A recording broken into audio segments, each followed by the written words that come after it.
We're back out here at the Big Lake once again, and today we're talking about how to catch those tough fish on those highly pressured waters during the month of April when everybody seems to be out on the lake. I've got some super sneaky baits that you probably haven't thought of, including some blasts from the past.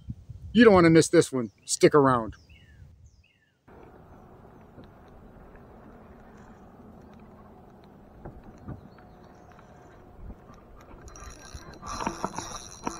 Ooh, I got you. That's a good one. That's a good one, kids. And I lost it. No, I didn't. No, I didn't. He's still there. He's still there.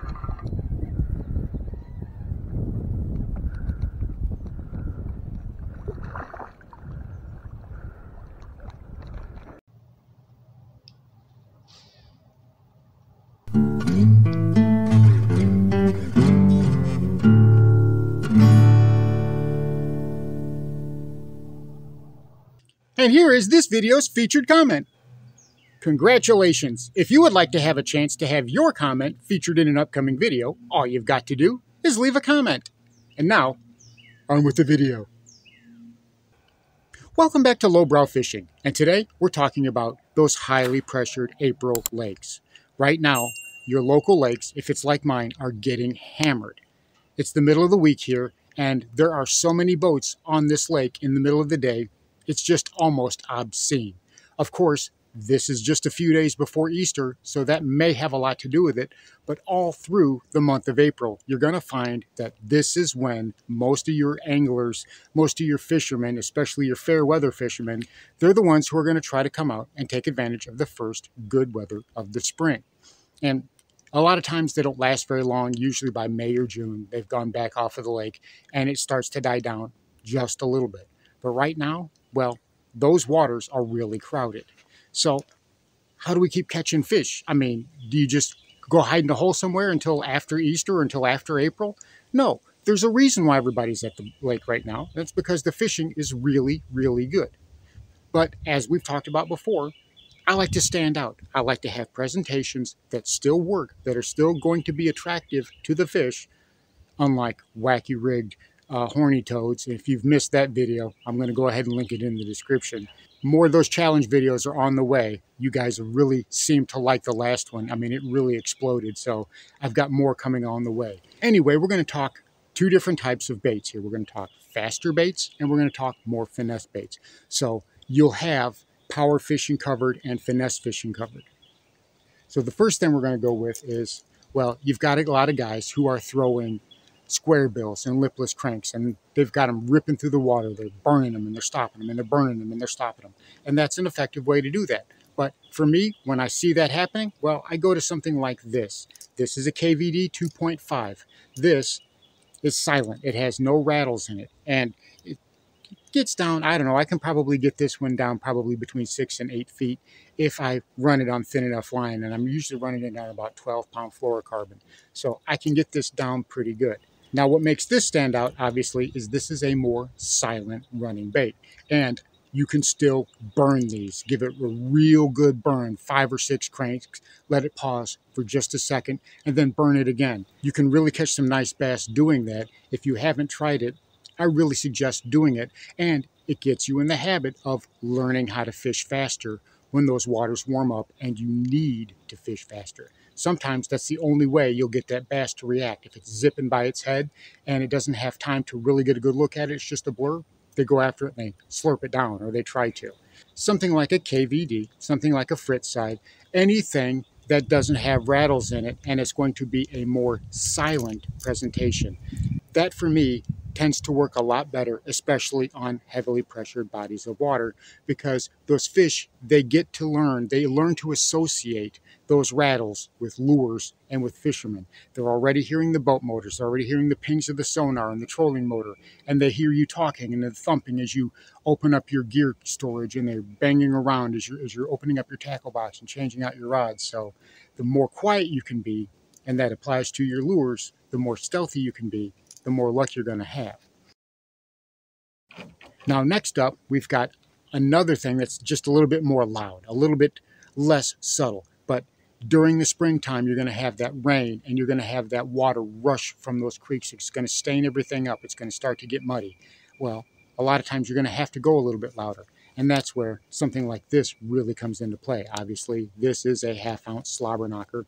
And as we've said before, I like to run these with a soft jerk bait, a fluke trailer, because that allows this bait to really dart and hunt. If you put something like a paddle tail swim bait, something like a Kitech or a Rage Swimmer on the back of these, it really inhibits the amount of action that these can do. Now, it doesn't have to be a slobber knocker per se, something like a Thunder Cricket, which is another one that I really like. A jackhammer is okay, but the cheaper Z-Man chatterbaits, they work just fine. As a matter of fact, a 1/4 ounce regular old Z-Man chatterbait from Walmart will do an amazing job of catching fish. It doesn't have to be the expensive ones. The only thing you're looking to do is create a bit of flash, a bit of thump, and this is more for clear water. If I'm going for more stained water, obviously I'm going to be going with a gold blade or a darker or a painted blade, sometimes even a black blade, depending on how overcast it is, how shady it is, how murky the water is. But today it was pretty sunny. We had just a little bit of shade. I was following it along shade lines, and this is what I used. I was able to pick up a couple of nice bass with this particular one. This is a color that I like. I don't know what it's called. It's some kind of shad imitator, but it works great in this lake, so that's what I work with. And next up, we've got a blast from the past. And I can't really take credit for this one. Jimmy Easterling over at Bass Fishing Declassified, he's the one who reminded me about these.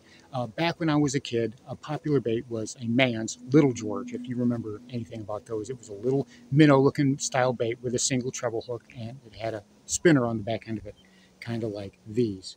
These are the ones from H2O Express. I saw these at Academy, and I was like, I've got to get a couple of those because I haven't seen a Little George on the store shelves in forever.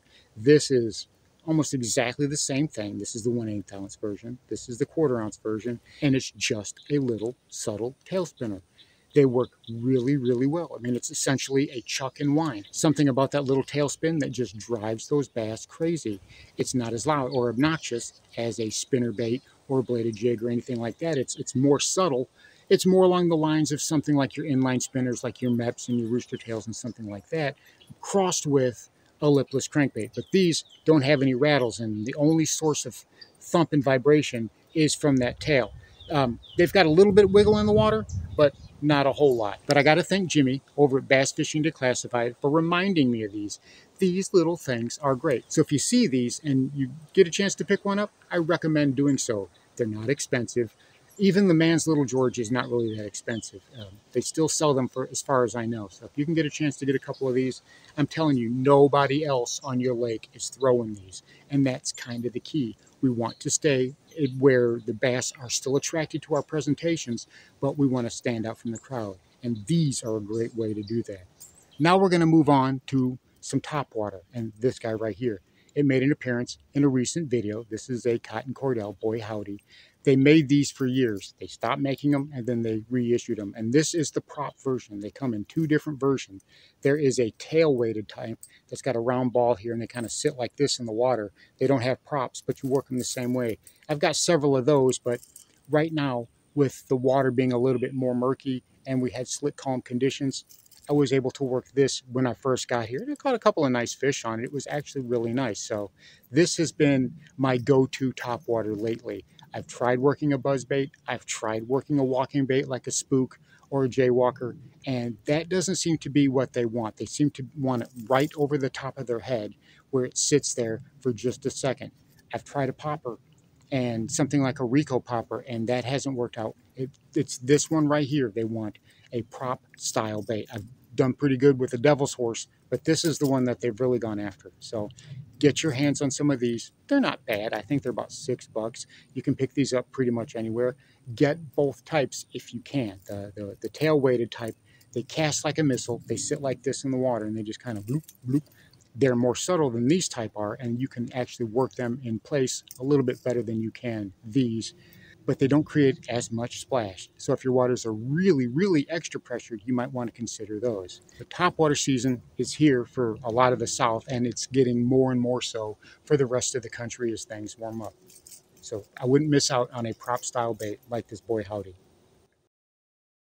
All right, we're going to see if we can do anything even remotely successful. I got a caffeine shad tied on. And I want to see if, yeah, I'm going to have to keep the motor, I'm going to have to keep the trolling motor going. I'm not going to be able to stand up because I got the wind. I got to have no skips. Let me see if I can skip. I got him. Oh yeah, that's a good one. He's right up on that log where he should have been. Oh yeah, me.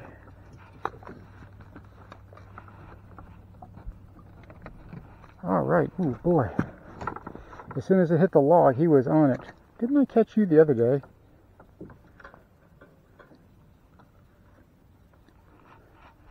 Nice little £1.5 bass.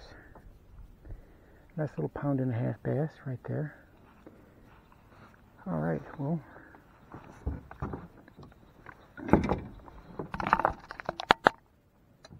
Thanks, little buddy. Beautiful, beautiful, beautiful, beautiful, beautiful, beautiful.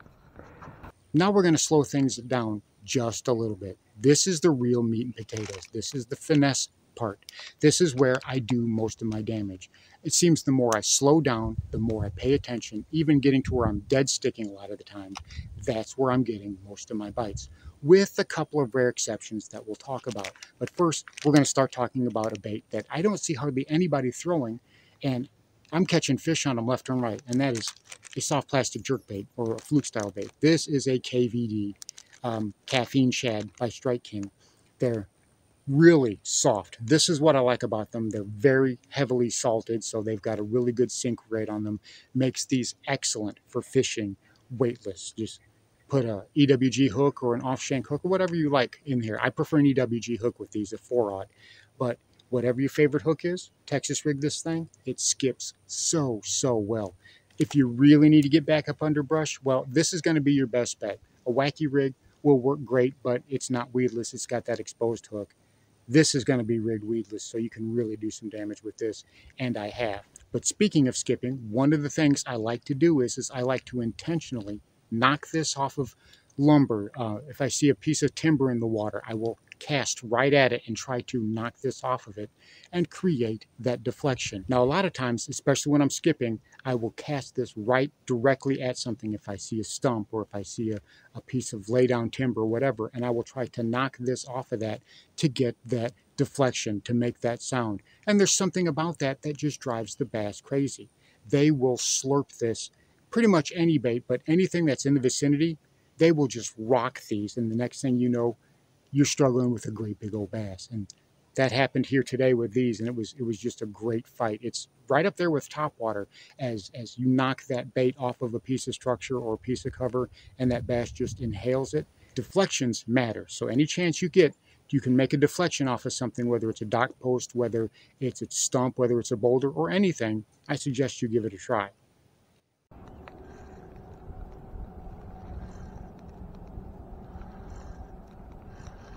The water has actually looked like it's calmed down just a little bit. The water's looking like it's actually come down just a little bit. Not a whole lot.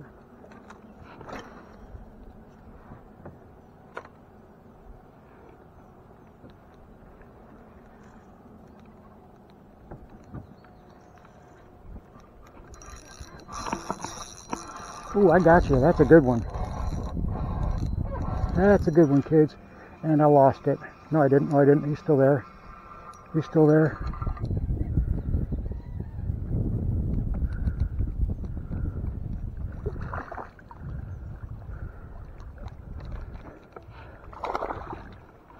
Oh, get up in here.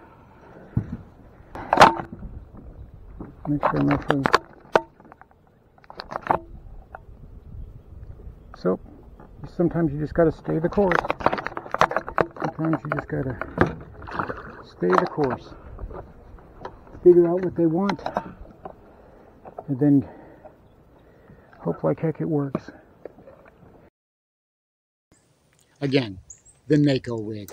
A wacky rig or a NACO rig. Something that I can get back up under brush. Something I can get in front of those line-shy, sheepish fish. This has got a 1/16 ounce tungsten nail weight in it. And again, this is another one of those big bite swarms. It's the same thing. I've got the O-ring, and yes, there's a bobber stop there, but I usually always have a bobber stop on my line just in case I want to rig this Texas rig and I'm going to need a bobber stop. And it's also a great way to keep your line out of this prop here. I like to have a bobber stop when I'm tying this up, and it keeps that line from getting up in that prop. So there's a tip for you. But these are also money. But when it was crunch time today, I was running out of time to fish, and I was actually bringing the little boat back to put it on the truck. I grabbed this, made a few casts right here, right as I was about to put the boat back on the truck, as I was about to put the boat back on the shore, and boom, 2-pound bass. Beautiful, right there where he's supposed to be, right up under flooded brush. Awesome, awesome, great fight. So when it comes to being on pressured bodies of water in the month of April, when everybody and their brother's out fishing, the trick is to stand apart. You can't be throwing the same thing that everybody else is throwing. The fish, they get conditioned to that. They get used to that. You've got to be sneaky. And these baits, they are sneaky. Now, I have to fish these slow. I'm fishing these very, very slowly. But I'm getting bites and I'm getting fish. And I want to talk about this real quick for just a minute. The tail spinner. Yes, I've been on a big tail spinner kick, but it is still doing work for me. I've got it pegged on a 1/16 ounce weight. I've got it rigged to a 3/0 EWG hook. This is one of those KVD must-add keeper hooks. These things are great. It's got that little keeper right there that holds your worm in place. No muss, no fuss. I'll have a link to those down in the description. And I've got the little hitchhiker right there with the little Colorado blade on it. You just, kind of give these a subtle pop on slack line. A lot of times I get hit on the fall, but sometimes I got to work it a little bit. I'm telling you what, those fish are going nuts for these because they've never seen anything like it. Now, one of the big things about if there is a detraction is sometimes they will go for that blade on the tail, and you'll set the hook and you'll fight it about halfway to the boat and you'll end up losing it. And notice that the hook never even penetrated the plastic. That's because they grabbed this. But still, there was an opportunity to get that fish. And you can cast in there, and a lot of times you can get that fish to bite again. That's the beauty of this, especially if you're accidentally shaking them off. But this is something, if you haven't tried it, I really suggest doing so. This has just got a Big Bites Bass Special.